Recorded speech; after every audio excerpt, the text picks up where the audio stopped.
Hello,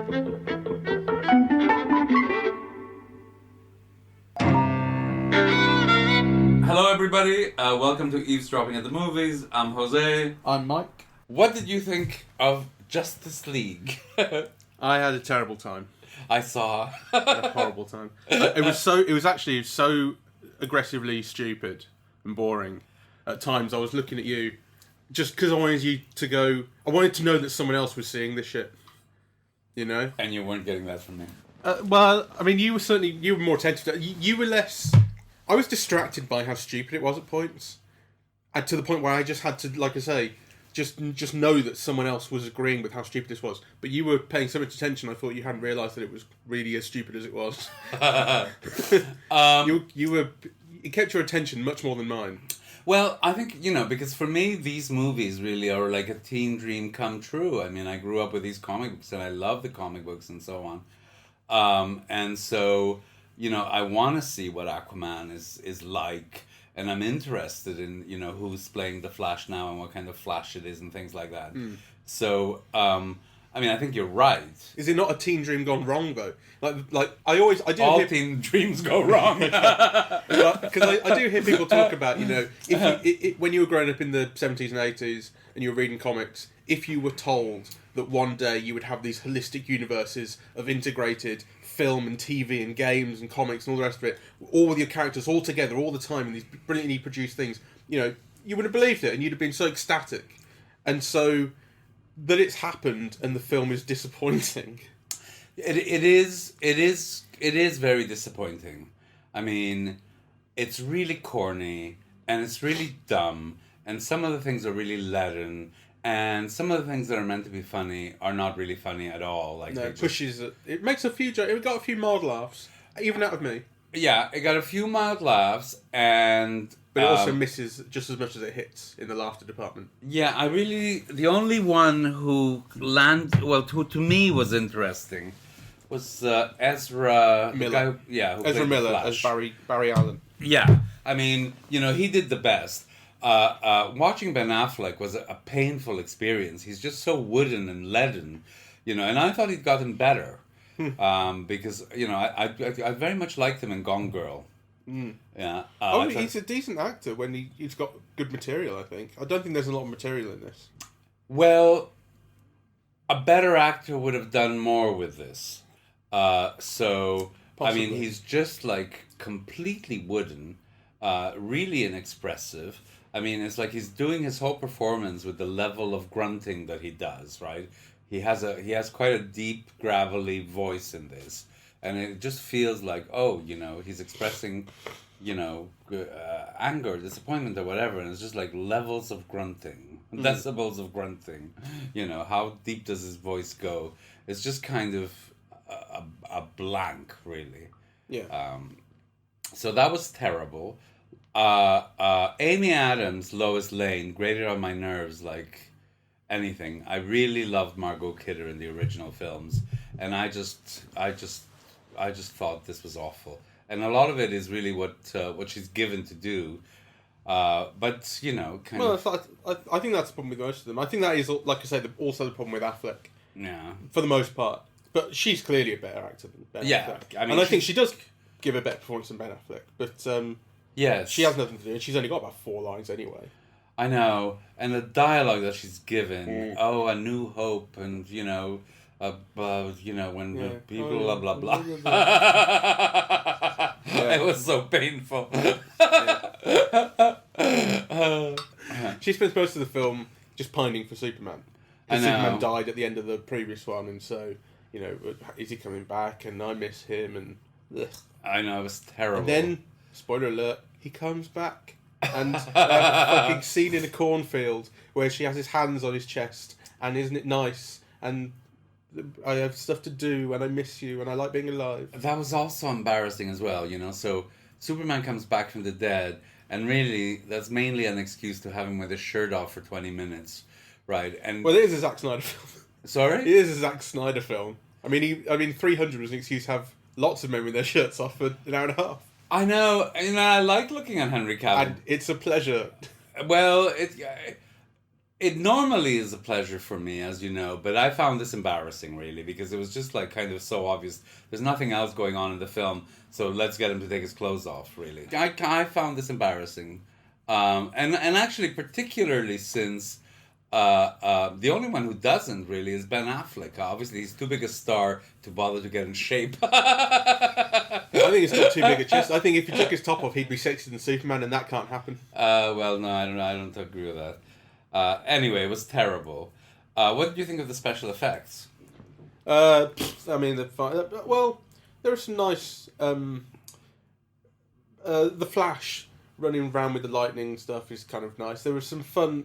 I suppose not so much special effects. It's the way he's edited at points because he moves so quickly. So the camera will. It will be like a. What's the word? What's the word for a cut where you stop the camera and move stuff and then start it again, like they used to do in the 1910s. Stop motion? Almost stop motion. I can't remember the name for it. But it's like the way you would do special effects when George Méliès did them. Right. You know, stopping the camera and then having a guy move and then starting it again and it's like he's moved across the screen. The same sort of thing they do with the Flash in this to make it look like he's quick. Yeah. They get some jokes out of that and things. But in terms of the CG and like the big effects, they're not terrible, but they're functional. I mean... Well, I mean, I thought actually the production values were excellent. It's just that they were terribly conceptualized. Like, you know, to me, the whole movie looked like a 1970s heavy metal rock album, right? Mm-hmm. You know, the kind of that's the way that the villain is conceptualized. That's the music that accompanies Aquaman. Well, you know, and that busy bat insect kind of. Well, I mean, this is the thing. The villain is called Steppenwolf, which is a band from the 70s, which is a heavy metal Canadian rock band from the 70s. Yes. They're Born to Be Wild. You can't have a villain called... Every time they said Steppenwolf... But it's also a mythological character. I don't care. It's not actually a mythological character. It's a German word. I think it means coyote. Right? And it's given to the name of this villain. But I don't think it's a mythological character. And the fact that they keep... obviously it's a previously existing character from the thing. Yes. From the comics. But the fact that every time someone says Steppenwolf, I was thinking of the band, which won't be a problem for most people because no one's heard of Steppenwolf these days. All the kids with the cheese in their eyes that go and see this don't know what Steppenwolf is. But I'm thinking, if you're not going to play Born to Be Wild in the final fight, you haven't done your job. And of course they don't. And in fact, what they do is they play heavy metal when Aquaman fights him, and it's just some rock thing. But I'm thinking, there's no amount of heavy metal that will make me think that a fucking fish man is a superhero. Yes. It's so disappointing, Aquaman. You see, I read a novel called Steppenwolf by Hermann Hesse when I was a teenager. Well, I may have to take this back, but I'm reasonably sure it's not like a myth or something. Yeah, anyway, well, I read this Hermann Hesse novel, and Steppenwolf is a poetical self-portrait of a man who felt himself to be half human and half wolf. This Faust-like and magical story, so anyway, that's what came to my mind first. Just that, you know, I remembered it as a fictional character. I couldn't quite remember from where. Obviously, this has no relation to it, or very little relation to it. Yeah. And he definitely looks like, you know, a combination of Hellboy and some heavy metal album or something. There's an element of, I think it's one of the like ultimate bad guys that's going to be coming up in the Marvel films. Has like a big purple face, and I think he looks like that. And also, actually, this film ends up when they defeat him. They're left with the big horned helmet, which is the same trophy that Thor Ragnarok starts off with. Yes, I mean, these things have cross-pollination. There's no imagination in any of these things. No, well, you know, certainly not in this one.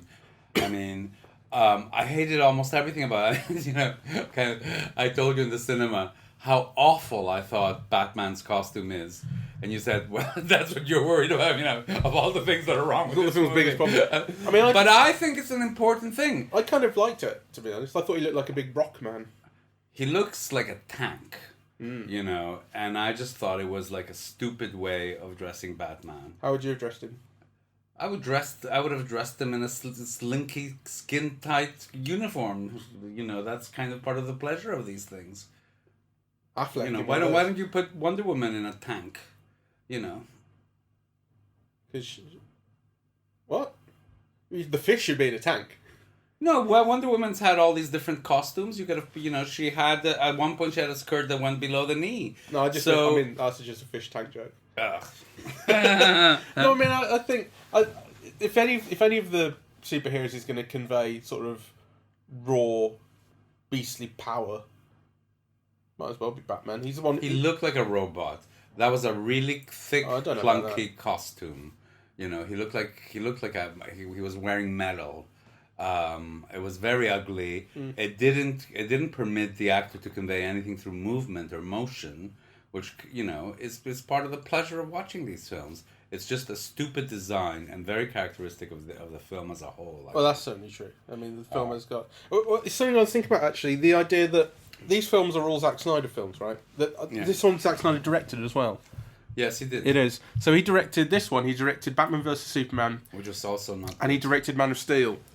Which was also not good. But these are films with a kind of singular vision, whereas what Marvel are doing is going the other way and trying to get in lots of different directors, particularly trying to get in, when they can, kind of kooky directors or directors who are, you know, sort of have voices. So like they had Edgar Wright. It worked for Thor. They had Edgar Wright for a long time on Ant-Man, although he ended up leaving. Yes. Obviously, they had Taika Waititi doing Thor, and you can tell. And you can tell, yeah. But the thing is, you can also tell with this that this is one man's singular vision of what he thinks what he conceives of the world as being. Well, what a clunky, dumb, and it's corny version it is. Yeah. Really.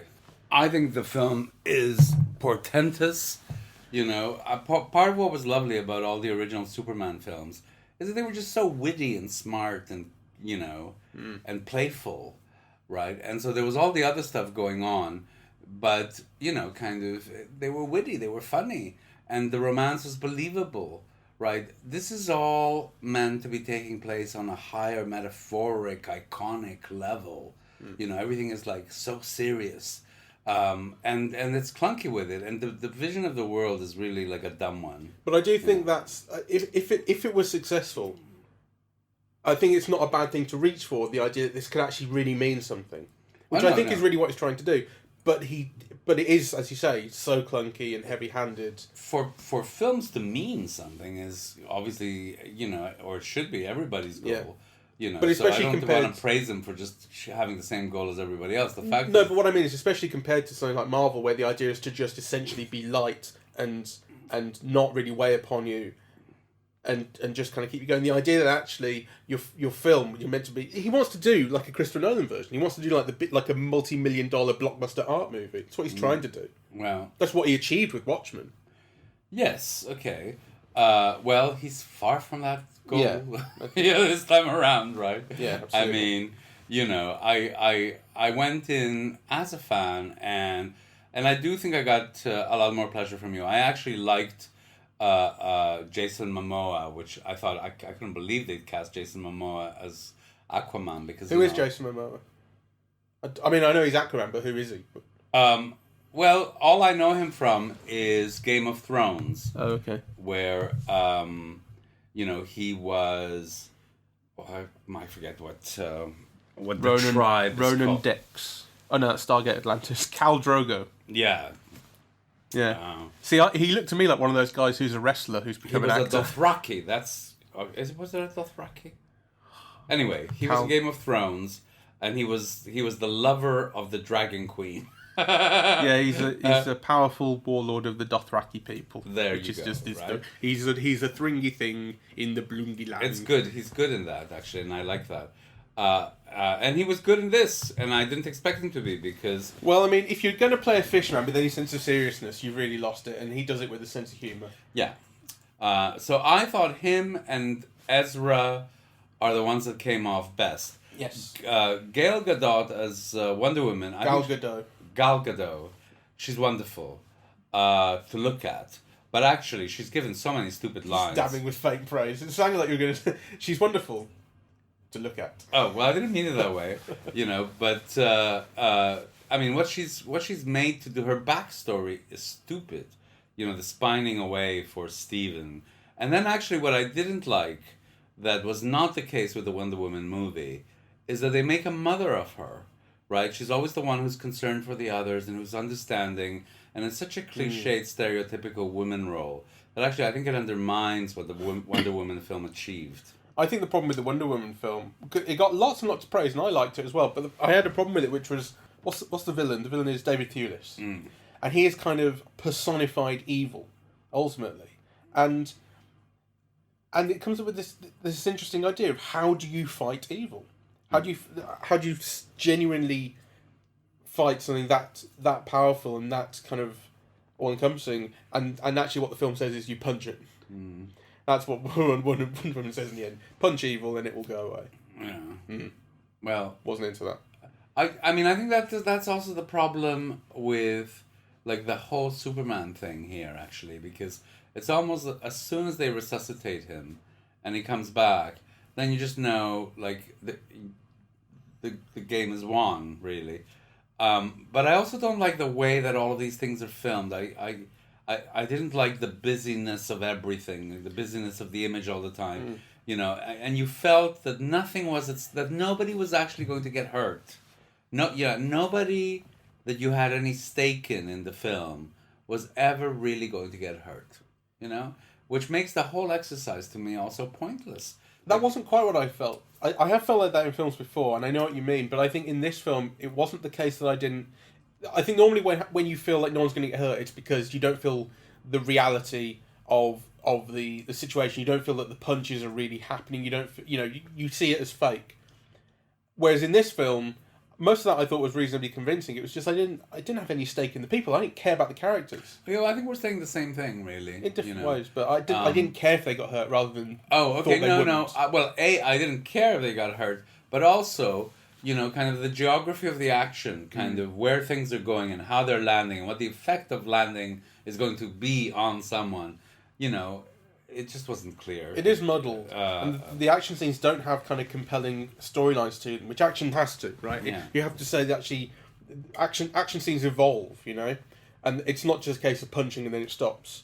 You know, they have kind of miniature storylines within them. And actually, I think the best action is when it's about the characters, really.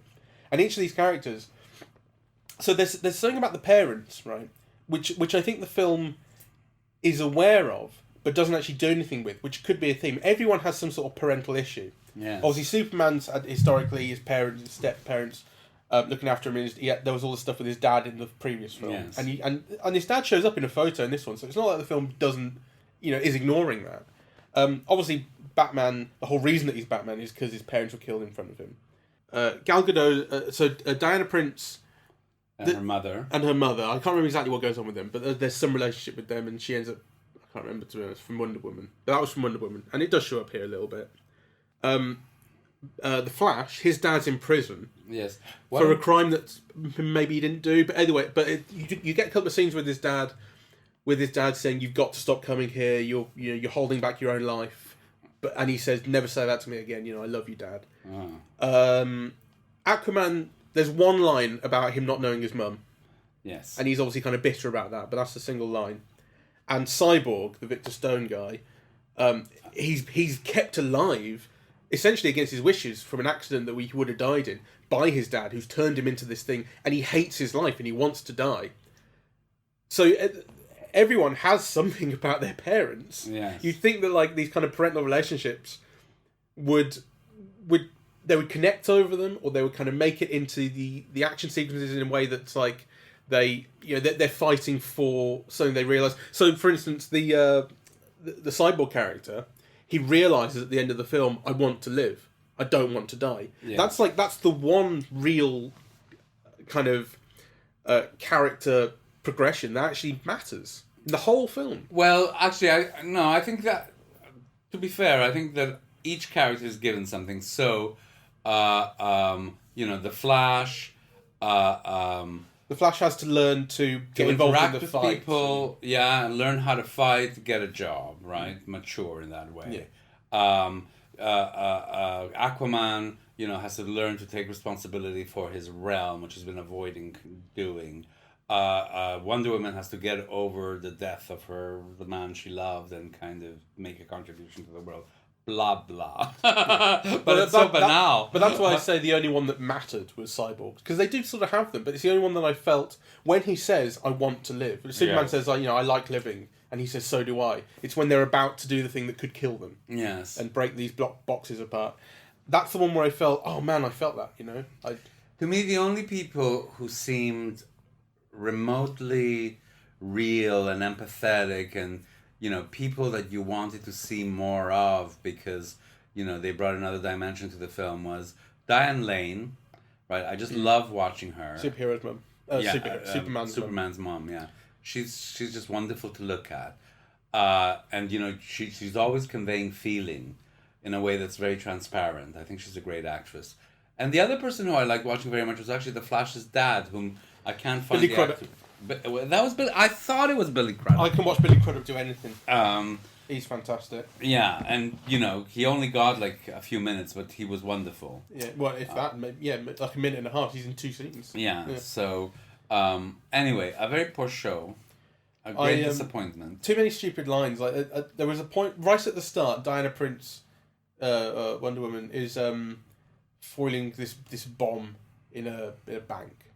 And these guys take over some bank in London, and it's all terroristy. And then she gets her lasso of truth. Yes. She wraps it around you, and you tell the truth. And the guy says, "We're a terrorist sect from such and such." It's like, well, that's such stupid. No terrorist would actually call themselves a terrorist. They'd say, "We're freedom fighters from this, that, and the other. Or we believe in this." No one would just say, "I'm a terrorist." That's just writing. Yeah. And then there's a bit later on where the cyborg guy, who's super smart and can interact with computers and stuff.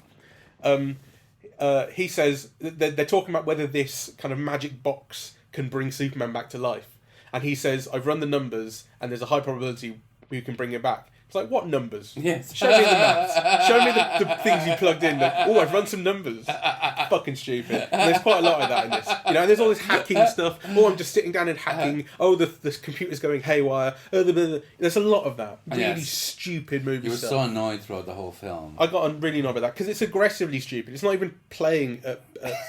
I'm like, the evil, the villain. There are these 3 boxes. This is what brings the characters together. There's these 3 boxes. There's and when it's like the rings, right? Lord of the Rings. Like they're all brought together and they can wreak destruction. And this guy wants to bring all these 3 boxes together because they'll combine and they will return Earth to looking like hell, which is where he comes from, and that's where he can rule. And that's fine. That's all you need. So the 3 boxes, they were split up. So the Fishmen got one. The Amazons got another, and Men got another, and he recombines them. And I can't remember what I was going to say. What was I talking about? I was talking about how stupid the thing was. Oh, that's right. So he steals the box. He finally stolen the man's box, but because the box was used to make Cyborg. They like sharing energy, so he can track it down. So he goes, "Okay, I'll track it down." And what the tracking down is just in the background of some scenes while other people are talking. He's there with this big holographic globe, and he's just spinning it at random, like trying to make it look like he's doing something. But there's no methodology to what he's doing. I'm watching him going, "How are you searching for this thing? You're just spinning." They really wound me up because it's not nothing, right? Like the holographic thing has been put in by CGI. Yes. They put a lot of work into this, expense. And they've gone. So they've gone. How should we do this? Well, let's just have it spin. That's what I mean. That's what I mean by it's stupid. Like it's not just that the plot and everything's stupid. It's the details. They've built a world which is stupid. Yes, I also hated Jeremy Irons in it. Yes. And right from the beginning. So he appears wearing these stupid brown Doc Marten things laced up to his knees, and unshaven, and you just think, every characterization of Alfred that you've ever seen, he would never show up. He's the butler, right? Yeah, he's exactly smart. He's not like some kind of 70-year-old bohemian kind of ex-punk. Like your dad's mate. No, I agree. And he's just phoning it in. I mean, that's such a nothing performance. Yeah. I mean, he doesn't even try. But I hated the unshavenness, actually. You know, because actually the scene begins with Batman shaving. Yeah.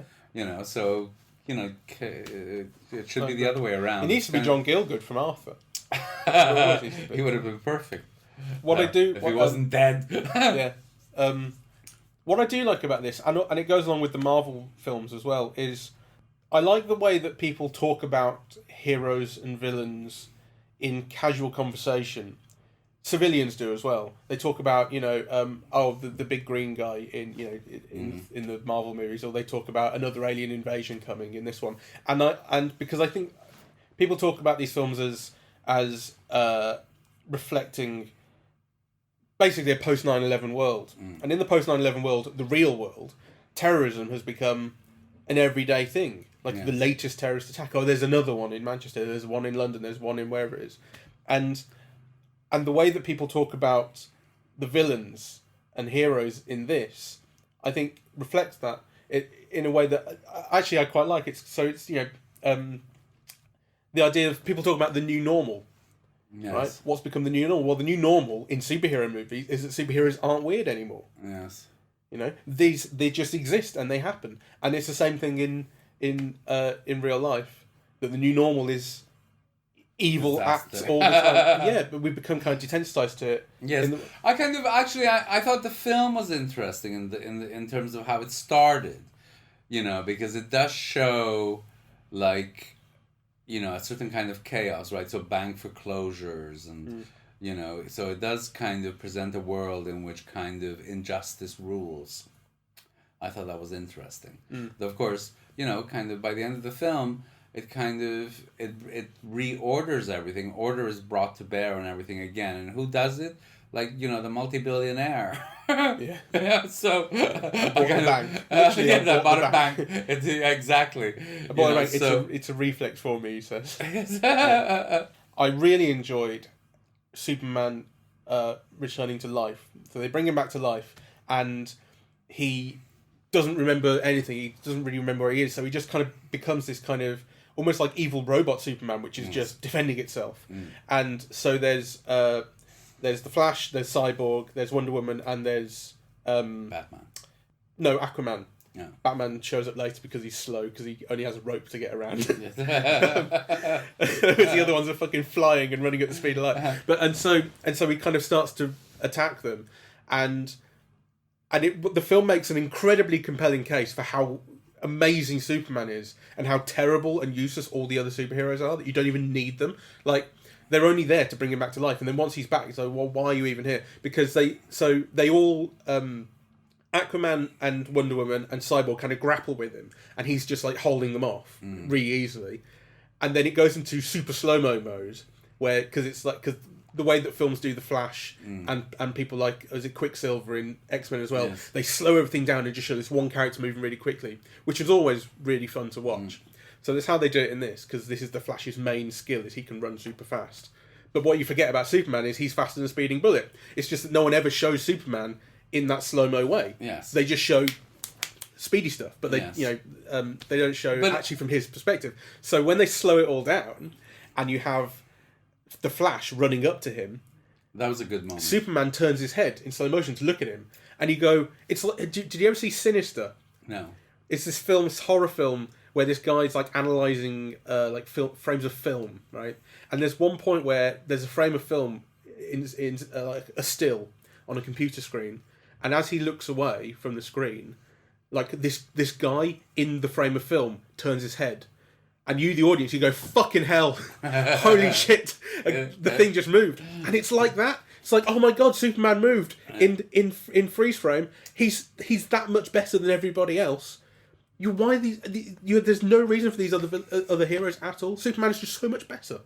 Yes, I actually thought that, to me that was a problem. I mean, there should have been more of a threat to Superman, you know, because Superman in the comic books is vulnerable to all kinds of things, right? There's kryptonite lying around everywhere, and there's red kryptonite and green kryptonite and, you know, all kinds of colors of kryptonite that all have different effects on him.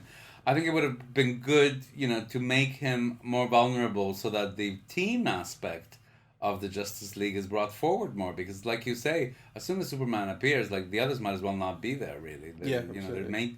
they're made to seem useless, which really shouldn't have been the case. If it's meant to be a team film. Exactly. Yeah. So, But and- like I say, on the other hand, it made Superman for the first time really feel that much more powerful. Yes. Like, because Superman really is. The whole point is he's totally unbeatable. yes, And this is a film where I went, oh, I believe it now. I really felt Superman was that powerful. It's just unfortunate that they're trying to make it a useful team, and it's not, yes. because it only needs Superman. Yes. Anyway, it was interesting as well, because I think the cinema was almost all full, really. Yeah, You know, it we was was Saturday night. on a Saturday night. You know, we had to sit in the second row, because there's all the other seats further back were entirely sold out. And there's going to be a lot of people disappointed tonight. Well, I mean, people are stupid though. People are stupid. They'll accept anything. How many people in that audience do you think know who Steppenwolf is? How many people would you think were unable to take the villain seriously because when they heard Steppenwolf, they thought of Born to Be Wild? Because that's my whole thing. I could not get that out of my head. Whenever someone says Steppenwolf, I thought that's a silly name because it's the name of a rock band. Well, but I think you might be unique in thinking. Exactly. That's the thing. Most of these people, they don't know any of that shit. They'll just buy it. They'll just go, oh, it's fine. I don't know. The audience reaction in the cinema wasn't so hot. No, that's true. There were mild laughs. They were mild, And that's about it. But You know, but hopefully with they a cinema didn't. that full, a film that worked, it would have been rocking. Hopefully they did all think it was terrible Yes. Well, we'll see the numbers at the end. because it was terrible, Yes, it was terrible. and I was having an awful time. On that note, we better leave it. How awful was your... No, let's leave it.